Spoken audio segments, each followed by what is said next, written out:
जानेवारी महिन्याप्रमाणेच February महिन्यात उन्हाची तप्त काहिली जाणवतेय। अशातच भर उन्हात नागरिक पोटाला थंडावा म्हणून कलिंगडाचा आधार घेत आहेत। रायगड जिल्ह्यातील सुधागड पाली परिसरात कलिंगडाचा हंगाम सुरू झाला असून सतत गजबजलेल्या उन्हेरे फाटा व स्थानिक बाजारपेठेत या फळाची विक्री जोरात सुरू झाली आहे। पाली सुधागडात उन्हाच्या झळा अधिक तीव्र असल्याने इथं कलिंगड फळाला मोठी मागणी दिसतेय। सुधागड तालुक्यातील ओसाड आणि नापीक जमिनीवर आधुनिक तंत्रज्ञानाचा वापर करून कलिंगडासारखे नंदनवन फुलवण्यात येत आहे। हे पीक साधारणपणे जानेवारी-फेब्रुवारीमध्ये लावले जाते। पाली खोपोली राज्य महामार्गावर उन्हेरे फाटा येथे मोठ्या प्रमाणावर कलिंगडाची आवक सुरू असून 50 रुपयांपासून 150, 200, 250 रुपयांपर्यंत आकारानुसार कलिंगड उपलब्ध आहेत।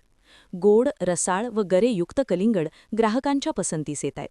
दिवसेंदिवस तापमानाचा पारा चढत असल्याने कलिंगड खरेदी करण्यासाठी ग्राहकांची झुंबड पाहावयास मिळतेय।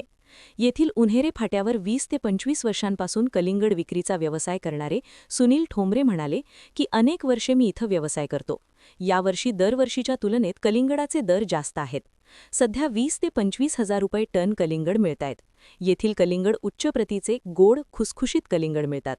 सध्या पाली, रोहा, इंदापूर, माणगाव, महाड भागात कलिंगड लागवड करण्यात आली आहे।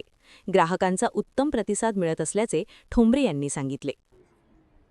दादा, काय नाव आपलं आणि आपला जो हा व्यवसाय आहे तो अनेक वर्षापासून या ठिकाणी आहे। कलिंगडांचे सध्या दर काय, या वातावरणामध्ये कलिंगड कशा पद्धतीनं त्याचे भाव आहेत आणि प्रतिसाद कसा आहे? नाव सांग। माझं नाव सुनील वामन ठोंबरे।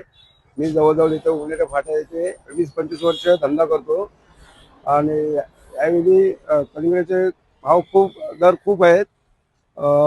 20 ते 25 हजार रुपये टन। बरं, इथले कलिंगड हा उच्च प्रतीचा आणि गोड आणि खुसखुशीत असा हा आमचा एकमेक उन्हेरे फाटा येथे कलिंगड मिळतो।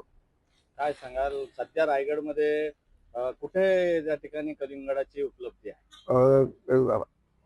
रोहा, मसला, माणगाव इथून आम्ही कलिंगड घेऊन येतो। शेतकऱ्याकडनं डायरेक्ट घेऊन येतो।